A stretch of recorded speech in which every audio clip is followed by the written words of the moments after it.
and this cryptid as well, is an artist in pain and death. And being compelled to kill strips the artistry out of it. But some things are just not seen serial killers at sight. Well,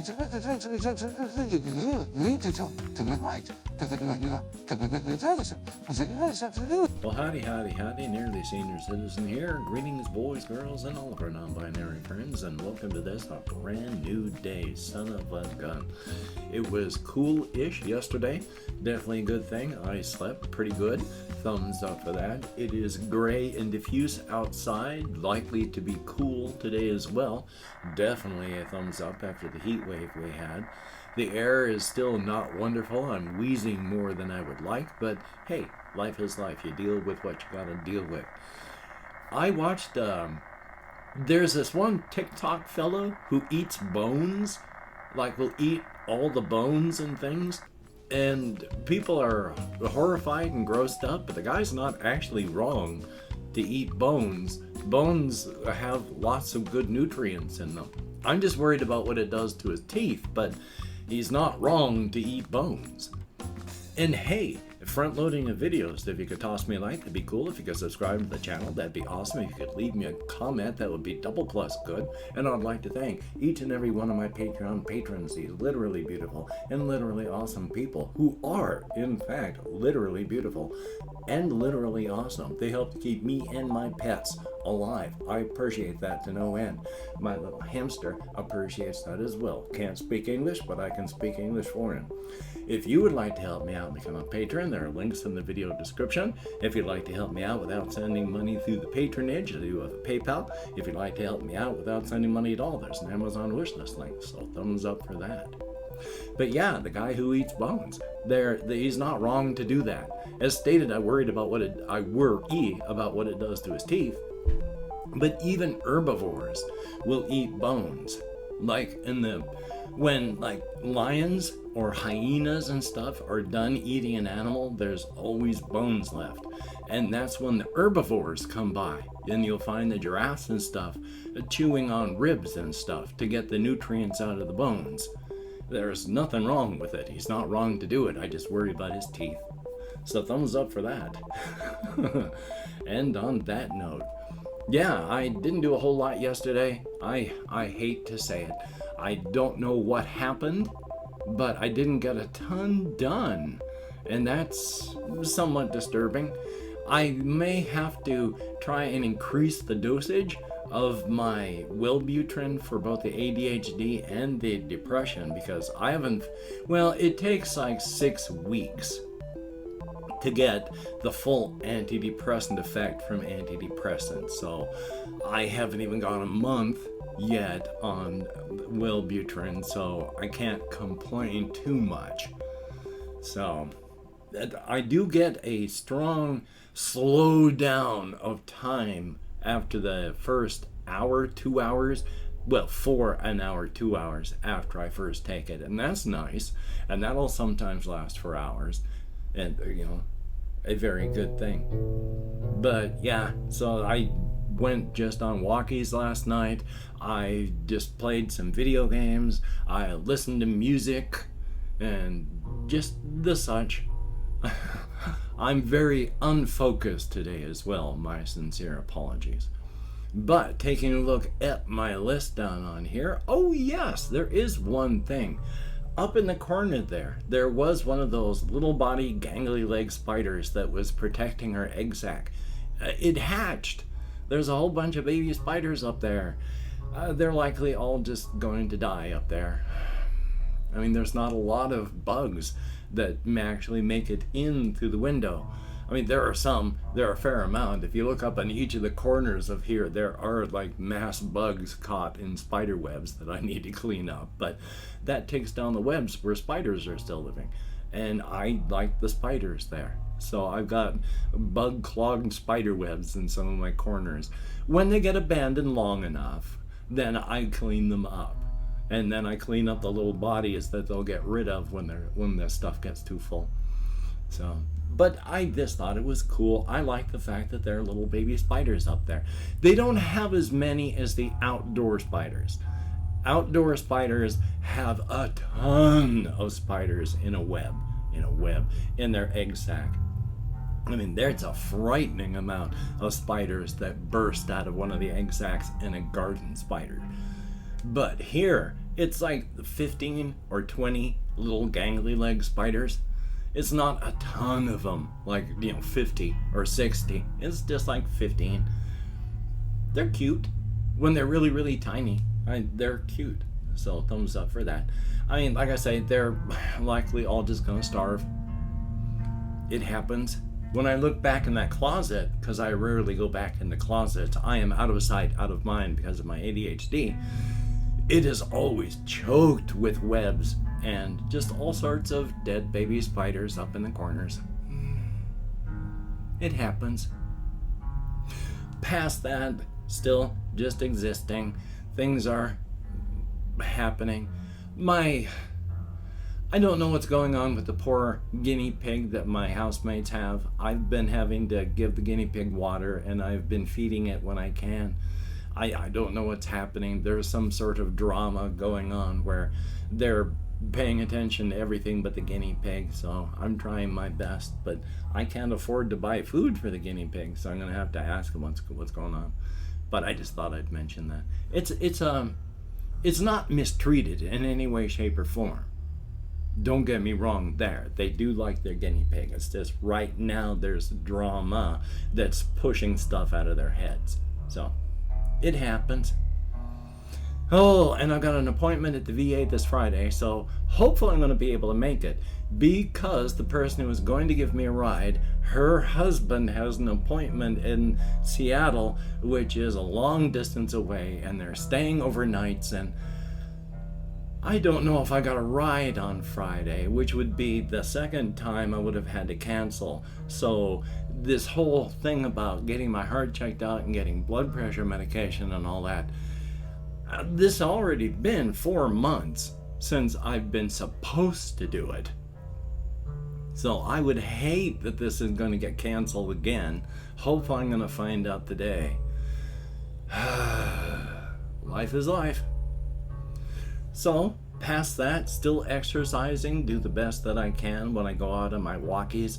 I power walk, and that's a good thing. You gotta watch out for people, and not that there's dangerous people out there any more than anywhere else. When I say watch out for people, it's you don't want to intrude on people's areas, because with the large homeless population, you can easily intrude without realizing into somebody's home for the night. So that part you want to watch out for when you go walkies, especially when the sun is going down. And now it's getting light later, and hokey smokes, it gets dark around 9 o'clock now.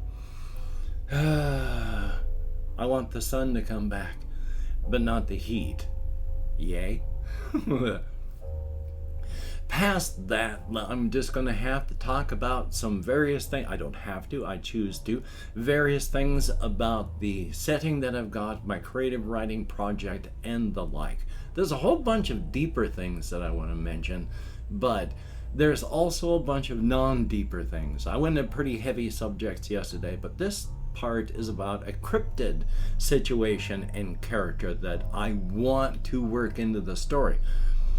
Before, I had talked about how there is James Bakir, who's become a cryptid, was Jimmy Lane Baker, but isn't human anymore, so doesn't want to go by the human name, but isn't so far away from being human that he wants to make the break, and so is now identifying as James Bakir, a mix of the two, cryptid and non-cryptid, because he's a 13th kind cryptid, which means he has no cryptid programming. He is a Bigfoot / Sasquatch type cryptid, but you wouldn't really recognize it. He's bigger than most people, taller, but not so tall he would stand out. And he's more muscular, but not so much he would stand out. He's much hairier, but I've had a brother-in-law who needed to shave his back, so he wouldn't stand out that way either.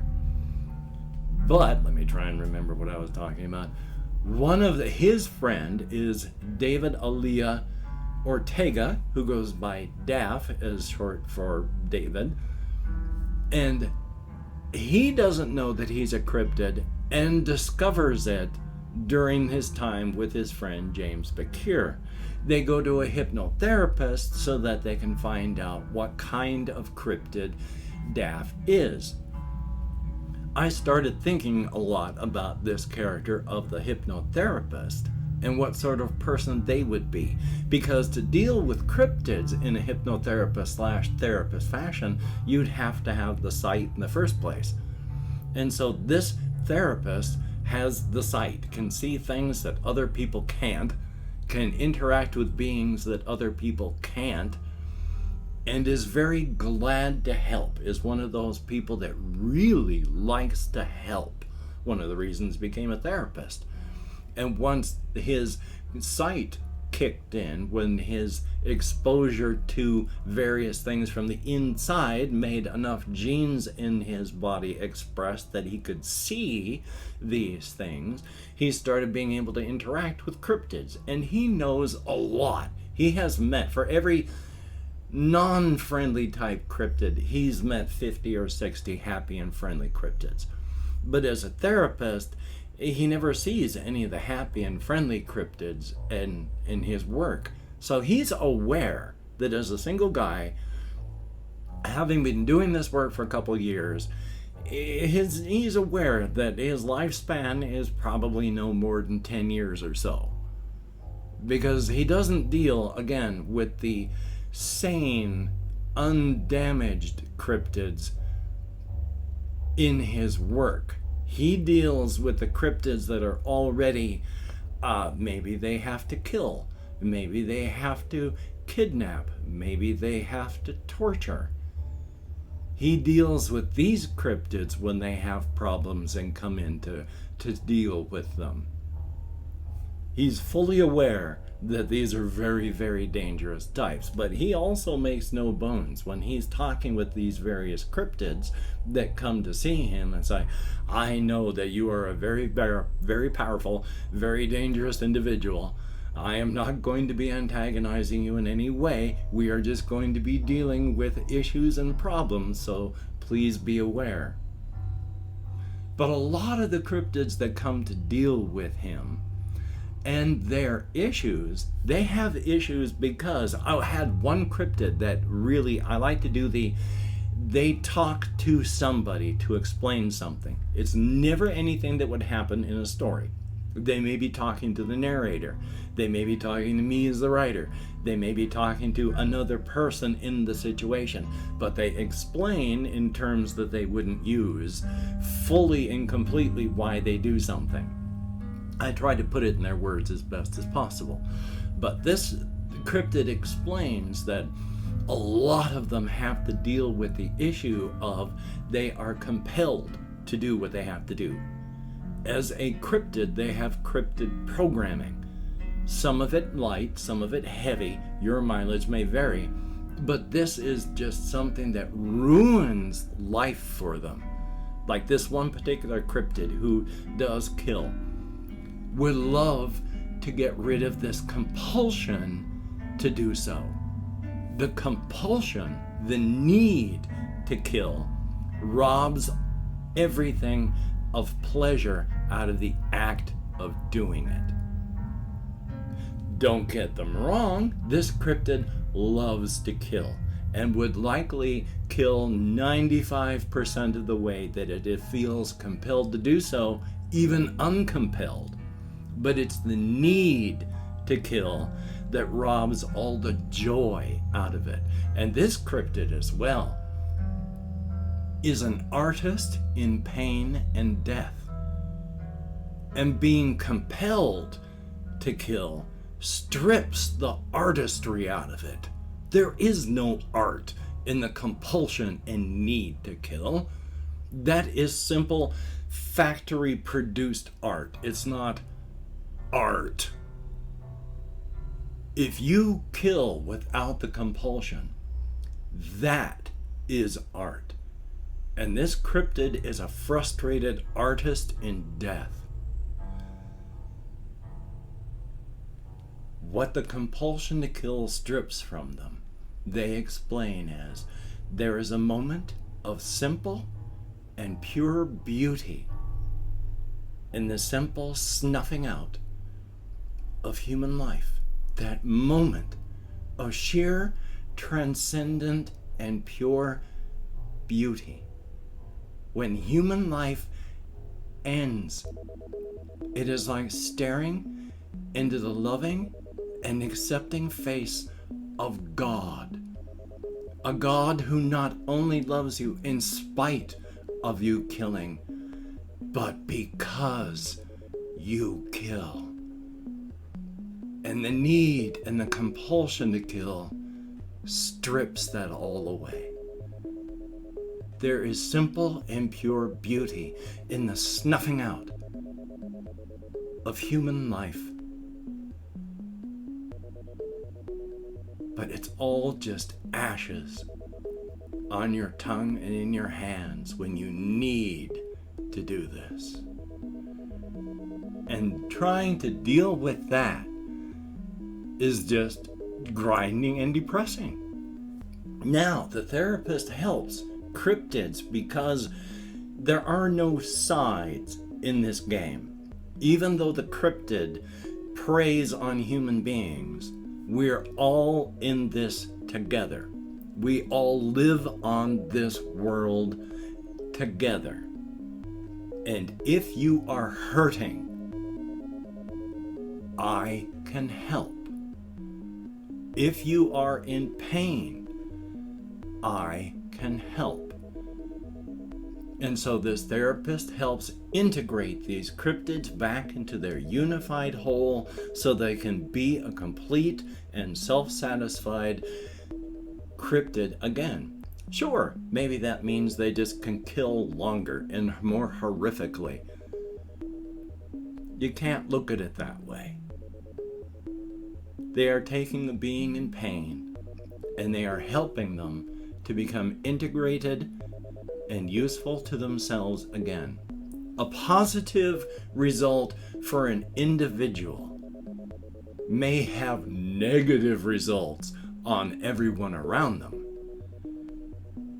But it's that helping that makes this therapist feel good. Definitely a thumbs up on that. So I want to write about that sort of character. Again, my project, a day in the life, a year on the razor's edge, is at this moment still way too big, and I'm trying to pare it down while adding new things to it. So we'll see how that works out. And of course, I've opened up 24 hours worth of comments in my community tab. Going to go through and thank however many people have left me comments in the past 24 hours. If I mispronounce a username, no disrespect is intended. And even though I count in American Sign Language, oh my God, even though I count in American Sign Language, boy, you've already seen how my brain works. Let me call up my Chrome. We have Jesse Koskinen. Always good to see you in the comments, my friend. And I hope to have a good week, and I hope you do as well. We have Mohammed Tank, ROCHDI. Thumbs up and thank you. JAYY. Thank you very, very much. It is appreciated and good to see you in the comments. Loco5. It is good to see you in the comments as well. And I've got a lot of stuff that I've been working on with Tim. So I'm hoping to talk about more of that later. So thumbs up and thank you. We have Miss Pretty, greatly appreciated. There is Bakes, thumbs up, thank you very much. There's Horror Files, good to see you in the comments. There is Skulldozer225, greatly appreciated. Freaks, Freax, thumbs up. I'm salivating like crazy. Ben B, always good to see you in the comments. There is Adrian, good to see you in the comments as well. And that is it. 11 people who left me comments in the past 24 hours. Greatly appreciated. Get me out of my head and into the world and dealing with real people. If only in text, and if only for a short time. Thumbs up and thank you. Well, I'm hoping to get some things done today. If I can't or don't, life is life. But I'm going to try. And if you can do what you can, that is good as well. Survival mode is most important. You have to survive to get things done. So thumbs up on that. And of course, with the covfefe bug raging and all these other diseases out in the world, just take appropriate precautions. Be smart, not sick or dead. You don't need to throw your body onto the end-of-life corpse pile before your time. So, until we meet again, you take care. Have a great day today. I will see you on the flip side, and that is a very good thing.